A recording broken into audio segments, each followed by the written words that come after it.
사랑하는 교우 여러분께 귀하신 주님의 이름으로 문안합니다. 벌써 9월의 첫 주를 맞이했습니다. 가을이 온다는 그런 느낌이 있는데 강릉에서는 아직도 여전히 가뭄이 계속되고 또 가을바람이 시원하게 불기보다는 더위가 아직 남아있는 것 같은 그런 날들입니다. 그럼에도 불구하고 저와 여러분이 오늘 이렇게 변함없이 주님 앞에 앉아 예배하는 것은 하나님의 놀라우신 손길 가운데 있기 때문입니다. 그리고 우리는 그 손길을 신뢰하기 때문이죠. 주께서 우리를 어떠한 삶의 모습으로 이끌어 가시든 그것은 종국에는 가장 선한 일이다. 그 고백이 있기 때문에 오늘 또 우리가 여러 가지 세상의 근심 가운데서 놓여나서 하나님 앞에 나와 있는 것 아니겠습니까? 비록 여러분의 심령을 어떤 것이 어지럽힐지는 몰라도 오늘 또 주 안에서 예배하면서 영원하신 하나님의 사랑을 바라보고 또 하나님의 역사하심을 경험하시면서 세상이 줄 수 없는 평안함을 꼭 찾고 맛보시기를 소망합니다. 우리 함께 경배 찬송 부르십시다. 23장 만입이 내게 있으면 그 입 다 가지고 오늘은 1절과 3절 함께 찬송하면서 예배의 자리로 나아갑시다. 만입이 내게 있으면 그 입 다 가지고 내 구주 주시는 총을 늘 찬송하겠네. 내 주의 귀한 이름이 날 위로하시고 이 귀의 음악 같으니 참 희락되도다.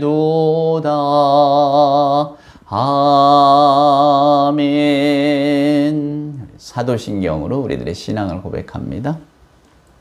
전능하사 천지를 만드신 하나님 아버지를 내가 믿사오며 그 외아들 우리 주 예수 그리스도를 믿사오니 이는 성령으로 잉태하사 동정녀 마리아에게 나시고 본디오 빌라도에게 고난을 받으사 십자가에 못 박혀 죽으시고 장사한 지 사흘 만에 죽은 자 가운데서 다시 살아나시며 하늘에 오르사 전능하신 하나님 우편에 앉아 계시다가 저리로서 산자와 죽은 자를 심판하러 오시리라. 성령을 믿사오며 거룩한 공회와 성도가 서로 교통하는 것과 죄를 사하여 주시는 것과 몸이 다시 사는 것과 영원히 사는 것을 믿사옵나이다. 아멘. 성시교독할까요? 교독문 오늘은 48번입니다. 교독문 48번 한 절씩 교독합시다. 여호와여 주의 백성에게 베푸시는 은혜로 나를 기억하시며 주의 구원으로 나를 돌보사 내가 주의 택하신 자가 형통함을 보고 주의 나라의 기쁨을 나누어 가지게 하사 주의 유산을 자랑하게 하소서. 우리가 우리의 조상들처럼 범죄하여 사악을 행하며 악을 지었나이다. 우리의 조상들이 애굽에 있을 때 주의 기이한 일들을 깨닫지 못하며 주의 크신 인자를 기억하지 아니하고 바다 곧 홍해에서 거역하였나이다. 그러나 여호와께서는 자기의 이름을 위하여 그들을 구원하셨으니 그의 큰 권능을 만민이 알게 하려 하심이로다. 이에 홍해를 꾸짖으시니 곧 마르니 그들을 인도하여 바다 건너가기를 마치 광야를 지나감 같게 하사 그들을 그 미워하는 자의 손에서 구원하시며 그 원수의 손에서 구원하셨고 그들의 대적들은 물로 덮으심에 그들 중에는 하나도 살아남지 못하였도다. 이에 그들이 그의 말씀을 믿고 그를 찬양하는 노래를 불렀도다. 아멘. 오늘 예배 찬송은 찬송가 391장입니다. 오 놀라운 구세주 예수 내 주 참 능력의 주시로다. 391장 1절과 3절 함께 찬송합니다. 오 놀라운 구세주 예수 내 주 참 능력의 주시로다. 큰 바위 및 안전한 그곳으로 내 영혼을 숨기시네. 메마른 땅을 종일 걸어가도 나 피곤치 아니하며 저 위험한 곳 내가 이를 때면 큰 바위에 숨기시고 주 손으로 덮으시네.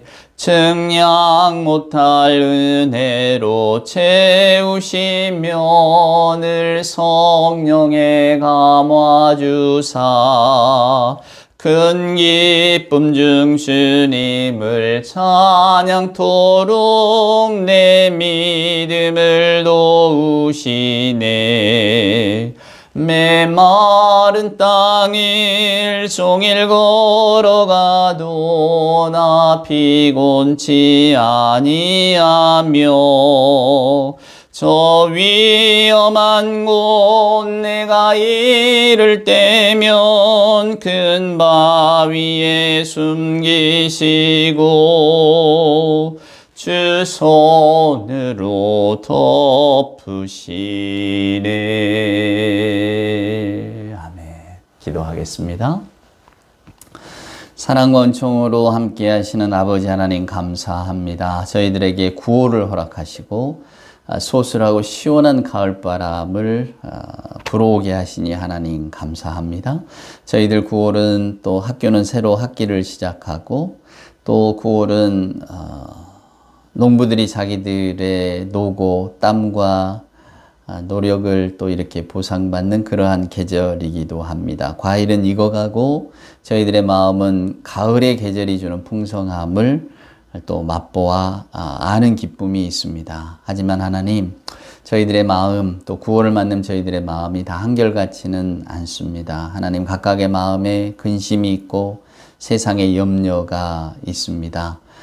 각각의 마음을 스쳐가는 위기와 불안과 불평과 또 불안이 있습니다. 아버지 하나님, 어떻게 해야 할까요? 저희들이 용기와 희망을 잃지 않고 또 시리와 좌절에 빠지지 않고 일어설 수 있도록 이 순간 마음이 어지러운 자가 있다면 마음의 평안을 얻고 몸의 불편함 때문에 건강의 문제로 고민하는 자가 있다면 또한 그것도 우리 주 안에서 속히 회복되어지기를 간절히 소망합니다. 아버지 하나님, 저희들이 부디 하나님의 빛 가운데로 걸어가는 삶을 살아갈 수 있도록 주여 도와주시고 이 시간 눈물을 흘리는 교우들의 눈물 또한 닦아 주시옵소서. 세상은 내 의지대로 내 뜻대로 될 것 같아도 우리의 욕심과 욕구와 욕망을 채우기에는 너무나 다르게 흘러갑니다. 하나님, 내 소망이 좌절되었다고 내 희망이 꺾여졌다고 슬퍼하거나 낙심치 말게 하시고 또 하나님 안에서 깨달은 새로운 시선과 새로운 용기로 다시 일어서는 우리가 되게 하여 주시옵소서. 이 시간 저희들의 삶을 돌아보면서 또한 저희들의 삶이 하나님의 뜻에 얼마나 부합하였는가도 생각해 봅니다. 늘 말씀을 읽고 묵상하고 기도드리지만 하나님의 뜻과 하나님이 기뻐하시는 대로 살지 못하는 것이 또한 저희들의 어리석음입니다.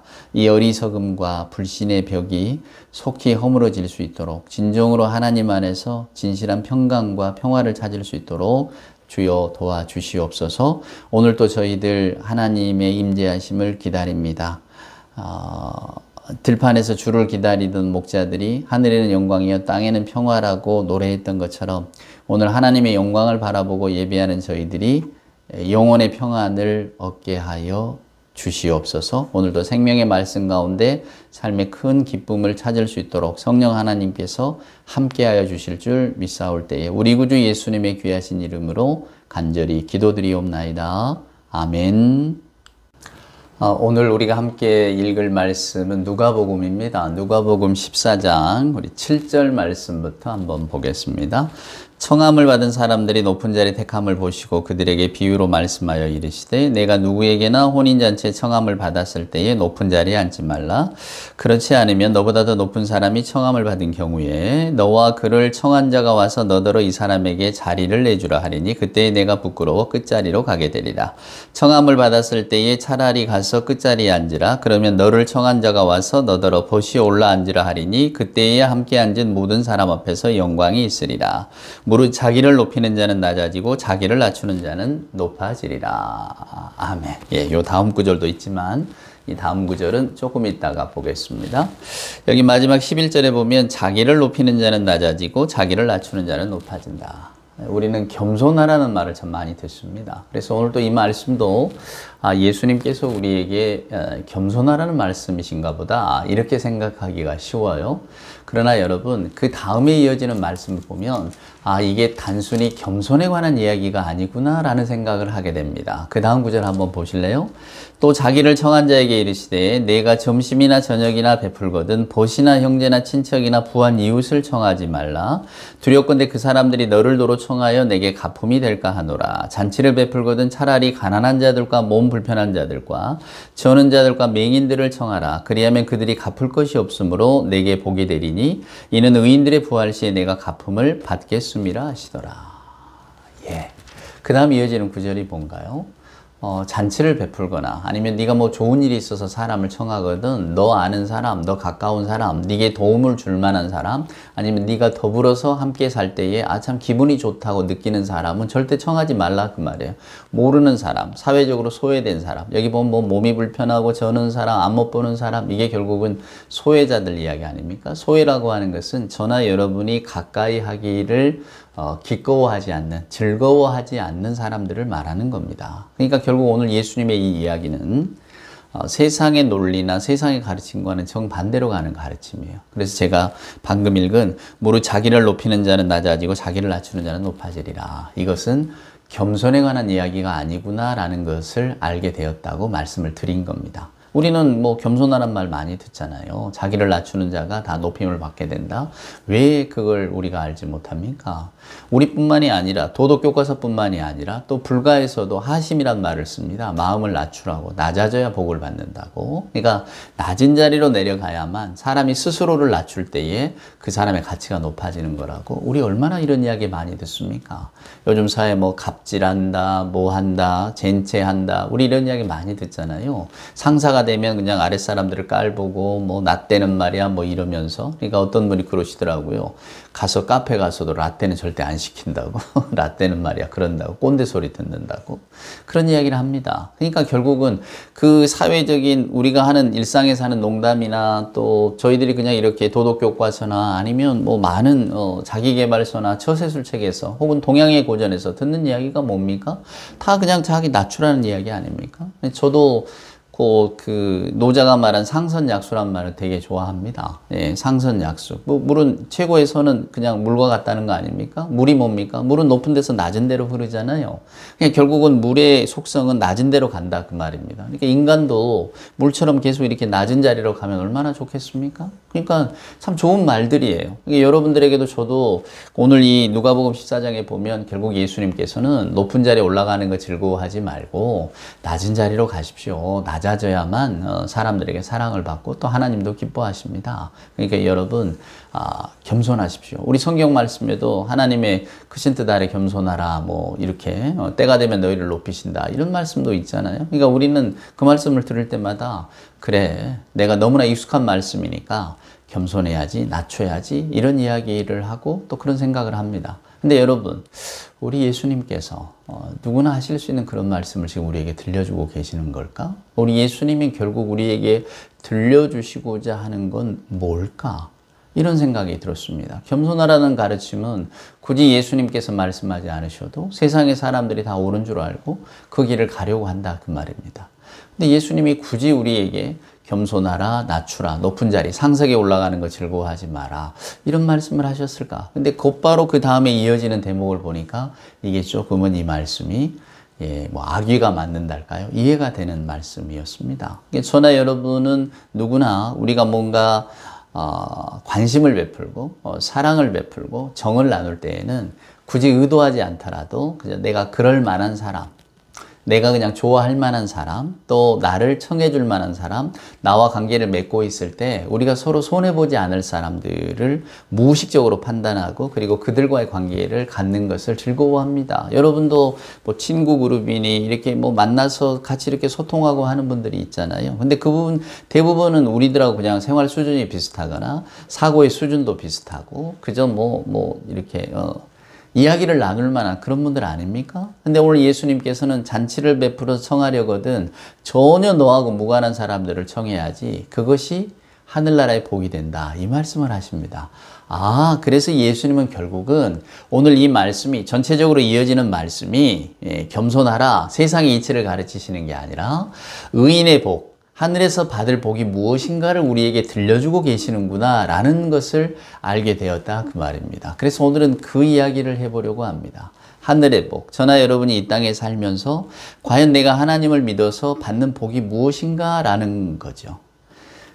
저는 얼마 전에 에드바르드 뭉크라고 하는 사람의 자서전, 또 그 사람의 어떤 일대기 같은 이런 관련된 책을 읽은 적이 있습니다. 뭉크라고 하면 노르웨이가 자랑하는 가장 유명한 작가잖아요. 여러분 스크림, 절규라는 거 아시잖아요. 어떤 해골바가지 같은 사람이 옆에는 막 붉은 노을이 지나가는데 혼자 이렇게 소리 지르고 있는 너무나 유명한 그림입니다. 그 그림을 뭉크는 한 4점 정도 그렸거든요. 각각 색깔도 다르고 달라요. 근데 그게 아마 수천억 할걸요. 예, 천억은 기본적으로 넘는 걸로 제가 알고 있습니다. 그림 한 점이 말입니다. 근데 그 그림을 보면 막 우리가 마음이 따뜻해지거나 그런 그림이 아니에요. 굉장히 좀, 좀 그로테스크하다고 할까요, 여러분? 근데 좀, 좀 찜찜한, 두려운, 오히려 그림을 딱 보면 감동이 오기보다는, 무서운데? 뭐 저런 그림을 그렸어? 이런 것 말입니다. 저나 여러분이 생각하는 예술이라고 하는 것은 사람들의 마음에 뭔가 감동을 주고, 우리가 볼 때, 야, 아름답다, 좋다. 예. 우리가 아름다운 풍경을 보고 감탄을 하거나, 뭔가 멋진 구조물을 보면 감탄하는 것 같은, 딱 보면, 그림을 보면 그런 느낌이 딱 와야 되는데, 이 뭉크의 그림은 전혀 그게 오지 않습니다. 그리고 그가 그린 이런 그림들을 보면 정말 그림들이 이상해요. 아픈 사람 그려놓고 또 막 폐결핵을 앓고 엄마가 피를 토하는데 그게 안고 있는 자녀에게다 떨어져 있고 막 피가 막 보인단 말이에요. 도대체 이 사람은 어떤 삶을 살았길래 무슨 생각으로 이런 그림을 그렸나. 당연히 그렇게 의문을 갖게 됩니다. 근데 그 뭉크의 이야기를 보면 어려서 노르웨이의 귀족의 집안 부잣집에서 자랐는데 어머니가 5살 때 돌아가셔요. 그때부터 이제 아버지가 굉장히 포악해지고 신경질적으로 변합니다. 집안 살림을 대신 도맡았던 또 누나도 또 15살인가 또 폐결핵으로 돌아가요. 그러니까 거기에 대한 굉장한 상처가 있죠. 또 자기는 그러니까 이제 자꾸 아프기도 하고 자기가 그런 말을 합니다. 내가 세상에서 제일 싫어하는 거 2가지를 나는 갖고 있는데 하나는 허약함과 하나는 정신병이다. 이런 이야기를 할 정도로 본인 스스로에 대한 어떤 그 낙담의 심정이 굉장히 강해요. 그래서 이제 어려서 병약하니까 자꾸 병상에 누워있고 학교에 못 갔을 거 아닙니까? 학교에 못 가고 이제 병상에 누워있으니까 이제 뭔가를 해야 되는데 그래서 그림을 그렸는데 그림을 잘 그렸나 봐요. 그래서 이제 예술학교로 가고 싶은 생각이 있었지만 물론 아버지는 반대하죠. 아버지는 기술학교를 가라고 하는데 어찌됐건 삼촌인가가 이렇게 강권을 해서 예술학교를 가고 이제 그 예술원을 불태우게 됩니다. 근데 나중에 중간에 막 이렇게 사랑하는 여자도 있었지만 배신당하고 또 심지어는 여자에게 총을 맞기도 해요. 질투에 불탄 여자가 총을 쏘기도 하고 그렇습니다. 그리고는 이제 쭉 그가 독신으로 평생을 사는데 80까지 살아요. 오래 살았어요. 근데 혼자 살고 또 부족함 없이 살았지만 그럼에도 불구하고 인생은 항상 쓸쓸한. 그러니까 자기는 나는 허약함과 정신병이 있다. 그러면서 결국은 80의 인생을 독신으로 지내면서 그가 쏟을 수 있는 애정의 대상은 그림이었다. 그 말입니다. 자기가 겪었던 거, 자기가 보는 거, 또 자기가 느꼈던 거, 그 우울한 감정들을 전부 그림에 투사하고 그림을 그려냄으로써 그는 스스로의 삶을 이겨냈던 거죠. 제가 이 뭉크의 이야기를 왜 드리냐면 저는 가끔 그 책을 읽고 뭉크의 그림을 보면서 이제는 조금 더 이해가 됐죠. 이 사람은 이런 마음으로 이런 그림을 그렸는데 결국 이 사람을 80까지 살게 버틴 힘은 뭐였을까? 우리는 흔히 예술혼이다 이렇게 이야기하지만 그렇구나. 이 사람은 그림을 그리고 있을 때에 자기의 약점, 부족함, 자기의 어떤 우울함, 정신병 이 모든 것을 다 이겨낼 수가 있었구나. 그러니까 그림 속으로 도피했다고 볼 수도 있고 그림 안에서 행복을 찾았다고 볼 수 있는 거죠. 그러니까 80을 살면서 결혼에도 실패하고 결혼은 안 했습니다만 연애에도 실패하고 또 어려서 어머니를 상실하고 또 계속해서 병약한 몸을 가지고 지내면서 본인 스스로의 삶을 이렇게 객관적으로 보면 참 어둡고 불편하고 쓸쓸했겠지만 그럼에도 불구하고 그가 80의 인생을 지탱할 수 있었던 힘은 그림을 통해서 그는 어떤 행복을 맛보고 있는 것은 아니었을까라는 생각 말입니다. 그래서 우리의 마음 속에는 또 우리 인간이라고 하는 존재 자체는 우리가 무엇을 어떻게 바라보고 어떻게 생각하느냐에 따라서 많이 달라지겠구나. 자, 그러면 예수님 시절로 돌아가 봅니다. 예수님은 그때 이스라엘의 평범한 백성들과 더불어서 함께 사셨습니다. 그래서 예수님이 제일 싫어하신 게 위선이라고 하는 측면이었거든요. 왜? 바리새인들 말입니다. 스스로 거룩한 척하는. 그 말은 여러분 뒤집으면 스스로 깨달은 척하는 자를 이야기합니다. 저나 여러분이나 우리가 일상을 살면서 그런 분들을 많이 봅니다. 흔히 일상이 성사다 이런 말들을 여러분 많이 하잖아요. 그러니까 자기 일들을 가지고 정말로 거룩한 사명감을 가지고 거기에 몰두하는 분을 봅니다. 예를 들어 청소하는 분이 청소를 아주 즐겁게 할 때에, 설거지하는 분이 아주 설거지를 즐겁게 할 때, 아니면 무슨 이렇게 도로 노동자가 도로 노동 땀을 뻘뻘 흘리면서 뭔가 열심히 할 때, 혹은 저희 같은 사람들이 뭔가 이렇게 막 글을 읽고 쓰고 하면서 거기에 막 몰두해서 하고 있을 때에 우리는 저분이 참 일상을 성스럽게 산다고 생각을 하는 거죠. 아주 오래전에 읽었던 책 가운데 그 성자가 된 청소부라는 책이 있습니다. 막 이렇게 청소하면서 마치 성자 같은 모습이죠. 겸손하고 행복해하고, 또 로렌스 형제의 임재연습이라는 책도 여러분 유명했잖아요. 수도원에서 왜 빵 굽고 이렇게 주방일을 하는 사람. 근데 나중에 수도원에 있는 분들이 그분을 수도원장으로 추천했대잖아요. 왜냐하면 빵 굽는 거 자기가 맡은 일을 너무 성스럽게 하니까, 너무 진지하게 하니까 그것이 사람들에게 감동을 준다고. 그래서 우리는 흔히 일상이 성사다라는 말을 많이 씁니다. 그리고 자기가 하는 일에 최선을 다할 때에, 자기가 하는 일에서 행복감을 느낄 때에 그것이야말로 가장 보기 좋은 일이 아닌가, 이런 이야기를 하거든요. 그래서 우리는 우리가 가진 자리에서 최선을 다해서 살려고 애를 씁니다. 제가 아까 바리새인 이야기를 했지만 왜 이런 이야기를 드리느냐 하면, 저희들도 목사로 살고 이렇게 살다 보면 주변의 사람들이 기대하는 모습이 있습니다. 목사다운 삶, 그러한 삶. 그러니까 바리새인처럼 되는 거예요. 그렇구나. 우리가 요구되어지는 대로 경건한 삶을 보여야지, 살아야지. 근데 내면이 실제로 그러하냐면 그렇지 않기가 태반이거든요. 저는 그렇게 생각합니다. 우리 옛말에 50보 100보란 말이 있죠. 사람의 근기도 50보 100보라고 생각합니다. 그러니까 저나 여러분이 마음속에 가지고 있는 어떤 마음의 크기, 또 우리가 수련이라고 하죠. 수련의 크기, 내가 가지고 있는 어떤 인간성의 크기, 성품의 크기는 별반 다를 바 없다고 생각해요. 조금 차이가 난다고도 볼 수 있겠지만 그러나 미미합니다. 그런데 다른 건 뭐냐면, 어떤 사람은 그걸 잘 감추는 사람이고 어떤 사람은 그걸 감추지 않고 드러내는 사람이 있을 뿐이에요. 그러니까 예수님께서도 그때 당시 바리새인들의 위선을 질타하실 때에 너희는 그렇지 않으면서 왜 그런 척 하느냐 하는 거였거든요. 왜 너희는 너희 스스로가 겸손하지 않으면서 겸손한 척 하느냐.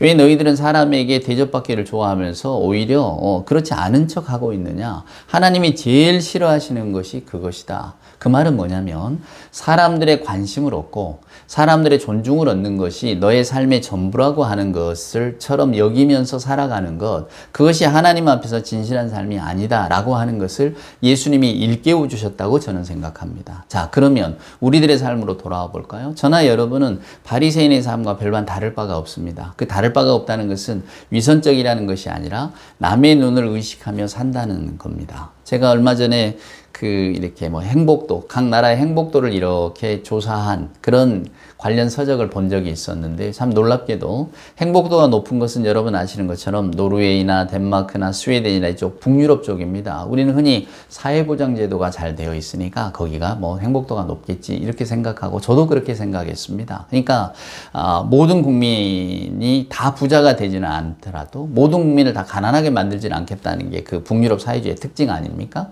그러니까 부자가, 나는 더 큰 부자가 되고 싶고 라고 하는 것은 불가능한 일입니다. 누릅니다. 국가에서 세금을 떼가고 하여간 다 사회복지로 돌리니까. 그러나 우리처럼 절대 빈곤이 있다거나 대부분의 나라들처럼 나는 빈곤해서 못 살겠어요, 이렇게 또 만들어 놓지는 않아요. 그러니까 사람의 기본 삶을 보장해주는, 그래서 우리는 북유럽 참 행복하구나, 북유럽이 참 좋은 나라구나 이렇게 생각하기가 쉬워요. 근데 또 우리가 한편으로 볼 때는 세계적으로 가장 힘이 있고 발전하는 나라는 또 미국 아닙니까? 근데 미국 역시 어떤 자본주의 정신에 투철하니까. 근데 미국의 행복도는 낮단 말이에요. 이 북유럽보다는. 훨씬 이 북유럽 사람들보다 활기차고, 또 뭔가 사회도 다이나믹하고, 또 우리가 자본주의 총어라고 하듯이 모든 첨단 기술이 또 다 거기 있잖아요. 하여간 기술, 과학, 문명이 대부분 미국이나 이런 쪽에 많이 있단 말입니다. 근데 왜 여기가 북유럽에 비하면 이 행복도가 떨어질까? 저는 행복도 이야기를 했습니다. 근데 왜 행복도가 떨어지느냐 하면, 그것은 비교에 있는 거예요. 비교. 어떤 분이 이렇게 이야기합니다. 어떤 심리학자인데요. 비교라고 하는 것은 우리의 행복을 갉아먹는 존벌레 같습니다. 비교하는 순간 우리는 불행의 나락에 떨어집니다. 여러분 많이 들어보셨을 이야기일 겁니다. 비교하지 말라고 말하잖아요. 또 흔히 우리 옛 어른들 하는 말처럼 야, 위를 보고 살면 못 살아, 아래를 보고 살아야지. 그런 이야기를 하십니다. 결국은 비교하지 말고 남들의 시선 의식하지 말고 살라는 거죠. 근데 우리가 그렇게 됩니까? 안 됩니다. 근데 제가 마음속으로 안타까웠던 것은 우리 대한민국은 북유럽을 따라가는 게 아니라 미국을 따라갑니다. 그러니까 미국의 미래가 곧 우리나라의 미래라고 보시면 돼요. 그대로 이렇게 그걸 따라갑니다. 미국은 지금 양극화가 심합니다. 뭐 아시잖아요, 여러분. 정치적으로, 경제적으로, 또 인종차별도 있고, 차별도 있고, 혐오도 있고. 근데 우리가 꼭 그대로 따라가잖아요. 나라는 점점 더 잘 살아가는 것 같지만, 양극화가 심해지고, 또 하여간 절대 부유층도 많아지고, 절대 빈곤층도 많아지고, 그렇게 갑니다. 혐오하고, 서로를 이렇게 낙인 찍고, 서로 패거리로 만들고, 그런 것들이 결국 꼭 미국의 모델을 쫓아가는 거거든요. 안타깝죠. 왜냐하면 행복도가 떨어지는데, 그럼 우리 대한민국도 계속 행복도가 떨어질 것 아닙니까? 근데 북유럽이 왜 행복한가를 보니까 아까 제가 말씀드린 것처럼 절대 빈곤이 없고 국가가 기본적인 사회보장을 하니까 행복한 게 아니고 북유럽의 모델은 비교가 없는 모델입니다. 그러니까 우리가 흔히 요즘 뭐 명품 이야기가 자꾸 뭐 회자가 됩니다만은 우리 사회에서 명품백을 들고 가면 미국에서는 야, 너 성공했구나. 그러면 이제 그 사람들은 더 높은 걸 만들어냅니다. 왜냐하면 명품백이 우리 어떤 그 사람의 어떤 지위라든가 이런 것들을 보여주는 거라면 이제 누구나 다 들고 다니면 또 더 높은 걸 이야기하지 않겠습니까? 그러니까 저나 여러분이 알고 있는 명품이라고 하는 것은 이미 명품이 아닌 겁니다. 더 명품이 있겠죠. 근데 왜 그 명품들이 자꾸 계속 개발이 되고 또 회자가 되느냐면 거기에다가 사람들이 가치를 두기 때문입니다. 그러니까 미국에서는 뭔가 뭐 에르메스 백을 들고 다니거나 그러면 야, 너 성공했구나 이렇게 눈으로 봐주는데 북유럽에서는 그렇게 보지 않는데요. 그러니까 그걸 들고 다닐 필요가 없는 거예요. 왜? 사람들이 알아줘야 되는데 알아주질 않으니까. 그러니까 그냥 에코백을 들고 다니든 수천만 원 하는 명품백을 들고 다니든 아무 의미가 없는 겁니다. 사람들이 알아줘야 좀 들고 다니는 기분이 나지. 그냥 뭐 그런가 보다 아무도 주목하지 않으면 그게 불편해지죠. 좋을 일이 없잖아요. 다 기능은 비슷한데 굳이 내가 이걸 들고 다닐 필요가 없지 않습니까? 우리는 내가 나이가 들고 사회적 지위가 있고 또 어느 정도 그래도 내가 뭐 열심히 애써 살아온 만큼 나는 어느 정도 성과가 있다. 그걸 좀 보여줘야 되는데 보여주려면 결국 드러나는 거잖아요. 시계를 차고 좋은 차를 타고 하다못해 명품 옷을 입고 명품 백을 들어줘야만 사람들이 야, 그래도 너 잘 살았구나. 다 이렇게 인정해 준단 말이에요. 이게 결국 사람들의 인정함을 받기 위해서 그러한 어떤 그 사회 풍토가 조성이 되고 또 그런 조성이 되니까 계속해서 그 산업이 발전을 하는 겁니다. 그런데 그 끝은 행복도는 점점 떨어질 수밖에 없는 거죠. 왜냐하면 자꾸 비교하면서 나보다 더 가진 자를 갈망하게 되지 나보다 더 없는 자 때문에 내가 우쭐해지거나 이러지는 않거든요.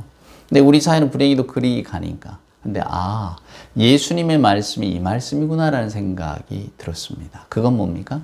예수님께서 지금 야, 너 높은 자리에 올라가려고 하지 마. 오히려 낮은 자리에 내려와 있는 게 나아. 너 높은 자리에 올라갔다가 더 높은 자가 와서 너 내리면 너 그거 민망해서 어떡하니? 차라리 낮은 자리에 있다가 좀 올라가세요라고 하는 것이 더 낫지 않겠니? 그러니까 우리가 이 부분만 보면 예수님이 겸손에 관한 이야기를 하시는구나. 괜히 잘난 척 우쭐거리고 내가 제일 높아 이렇게 그냥 키재기 하다가 망신 당하지 말고 아예 낮은 자리에 있으면 사람들이 너를 좀 알아줄 것 아니냐. 그러니까 그때 좀 그냥 못 이기는 척하고 가면 되지. 마치 처세술 같은 이야기를 하시는가? 아니라는 거죠. 왜냐하면 그 다음 이야기가 전혀 사람들이 주목받지 못하는, 사람들이 싫어하는, 가까이 오기를 싫어하는 사람들을 오히려 청하면 그것이 하늘의 복이 크지 않겠니? 라고 말씀하시는 겁니다.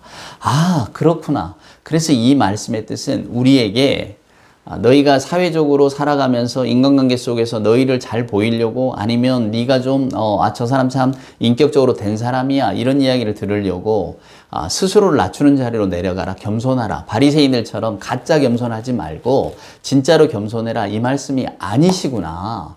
가짜 겸손이든 진짜 겸손이든 결국 의식하는 것은 사람들의 눈이잖아요. 우리가 이 땅에서 살아가는 우리 주변에 있는 사람들과의 관계를 바라보는 거잖아요. 근데 예수님은 그 다음에 전혀 우리가 주목하지 않는 사람들을 가까이 두고 잔치에 청하라는 이 말씀을 통해서 사람들의 시선으로부터 자유로워질 때 너는 정말로 하나님이 주시는 넘치는 복을 누릴 수 있다라고 하는 것을 오늘 이 말씀을 통해서 주시는 게 아닌가. 그러니까 여러분, 이 말씀은 여러분과 저한테 낮아지도록 노력해라, 겸손해라, 이 말씀이 아니고 여러분이 스스로 낮아지더라도 두려워하지 말라, 이 말씀을 하고 계시는 거예요. 여러분이 서로 다리 저는 자, 눈이 먼 자, 몸이 불편한 자, 혹은 사회적으로 아무것도 가진 자가 없이 된다 할지라도 여러분들이 두려워할 필요가 없다. 왜? 하나님의 잔치에 여러분을 초청해 주니까 라고 하는 겁니다. 저나 여러분이 우리가 점점 더 우리의 삶의 형편들은 결국 그 빠삐용에 나온 이야기처럼 저나 여러분의 인생의 시계는 째깍째깍 돌아가는 게 아니라 상실 하면서 돌아간대잖아요. 그러니까 우리가 가지고 있는 것을 하나둘 잃어가는 것이 우리들의 삶이라 그 말입니다. 젊음을 잃어가고 시간을 잃어가고 열정을 잃어가고 결국 우리들의 노년이 그렇지 않겠습니까? 아무리 높은 자리에 올라가고 아무리 성공한 사람이라고 할지라도 나이라든가 세월을 이길 수는 없잖아요. 그 시간들이 결국 우리를 배신한다 그 말입니다. 그러니까 우리는 더 젊고 싶고 더 활력 있게 더 사람들의 주목을 받고 살고 싶지만 나이가 들면 은퇴해야 되고 또 은퇴하는 삶은 또 사회적 관계가 끊어지는 시기이고 그런 삶을 살게 됩니다. 그러니까 누구나 다 인생의 말년에 가면 후회하고 한탄하고 서러워하고 외로워하고 고독 가운데서 그냥 전전긍긍한다 그 말입니다. 근데 오늘 예수님은 전혀 다른 하나님 나라의 질서를 우리에게 들려주고 계십니다. 여러분과 제가 하나님 안에서 살고 있다면 낮아지는 것을 두려워하지 말라는 거예요. 오히려 낮아져도 하나님과 소통하는 시간이 더 많아지니 이것이 얼마나 행복한가. 지금 예수님이 그 말씀을 하고 계시는 거예요. 우리는 온통 사회, 성공, 부, 명예 이런 것에만 마음을 두고 있는데 오히려 예수님은 하나님의 세계는 거기에서 멀어지면 멀어질수록 오히려 더 가까워질 수 있어 라고 하는 것을 우리에게 들려주고 계신단 말이에요. 그러니까 오늘 우리들의 아름다운 모임을 생각해 보세요. 내가 아는 사람, 내게 영향을 줄 만한 사람, 내게 도움을 줄 만한 사람, 우리는 다 그런 모임들을 좋아하고 그런 모임에 가서 정말 소위 마당발처럼 나 이 사람도 알고 저 사람도 알고 내가 아는 어떤 권세 있는 사람도 알고 어려운 일 있을 때 다 나한테 이야기해. 내가 그 사람에게 부탁하면 다 도와줄 거야. 실은 우리가 그런 재미로 살잖아요. 누가 나에게 청을 해오고 그 부탁도 들어주고 그래서 우리는 성공하려고 애를 쓰고 주변에 좋은 사람들 두려고 애를 씁니다. 그러니까 끊임없이 인간관계를 넓히고 인간 사회 속에서 오늘 저나 여러분이 존중받고 인정받고 그런 삶에 애타한다 그 말이에요. 근데 예수님께서는 오히려 저나 여러분에게 정반대의 삶이 있음을 들려주고 계신다 그 말이에요. 여러분 그렇게 위선적으로 가식적으로 세상의 영광만 쫓아가지 말고 좀 겸손하게 사세요. 그러면 됩니다. 그러면 사람들에게도 사랑받고 하나님도 사랑하고 이런 어떤 그 인생 처세술 같은 말씀이 아니라 낮아지는 것 두려워하지 마세요. 낮아져도 괜찮아요. 왜? 하나님의 세상, 의인들이 받는 복이 거기에 있으니까. 그러니까 여러분 한번 생각해 보세요. 우리가 분주할 때 하나님과 가까운가? 아니면 우리의 뭔가 우리의 삶이 조금 이렇게 단촐해질 때 하나님과 가까운가? 하나님과 가까운 삶, 그리고 하나님의 복을 많이 누리는 시간들, 그런 삶들은 오히려 세상의 번잡함 속에서, 세상의 관계 속에서 이렇게 멀어지게 될 때 오히려 더 풍성해진다는 것을 알게 되실 겁니다. 오늘 이 말씀은 저는 그렇게 생각합니다. 주께서 낮아지는 것을 두려워하지 말라는 말씀이구나. 우리를 낮춰서 우리가 인격을 높여가고 그것 때문에 사람들의 사랑을 받으라는 이야기가 아니라 우리는 언젠가는 낮아지겠지만 그리고 낮아진 것 때문에 우리는 서러워하고 내 인생이 끝났다, 불행하다, 한탄하고 이렇게 살지도 모르겠지만 그렇지 않다는 거예요. 그래서 제가 아까 에드바르드 뭉크의 이야기도 해드린 겁니다. 이 사람은 인생은 쓸쓸하고 누가 볼 땐 불행해 있지만 그걸 이겨내는 힘이 있었구나. 오늘 저나 여러분에게 우리가 하나님을 믿잖아요. 하나님을 믿는 사람으로서 갖는 자부심은 뭘까요? 기쁨은 뭘까요? 행복의 근원은 뭘까요? 그건 바로 하나님 아니겠습니까? 주와 소통하는 삶. 거기에서 행복감을 누리시고 이제 가을이 옵니다. 이 가을 하나님과 더 가까워지는 시간을 많이 만들어 가신다면 우리의 삶이 더욱더 풍족해지지 않겠습니까? 과일만 익어가는 것이 아니라 우리들의 삶도 익어갈 거라고 생각합니다. 기도합시다. 축복합니다. 이제는 우리 구주 예수 그리스도 크신 은혜와 아버지 하나님의 만극하신 사랑하심과 자비하신 성령님의 함께하심이 오늘도 말씀 중에 기쁨을 알고 감사를 알고 그리고 행복의 근원을 깨닫고 그 행복의 근원과 더 깊이 소통하기를 소망하는 우리 예배하는 모든 교우들 머리 위에와 저들의 생각과 신앙과 삶 위에 우리 주님 사랑하시는 복된 교회 위에 이제로부터 영원 무궁토록 함께하여 주옵기를 간절히 축원하옵나이다. 아멘.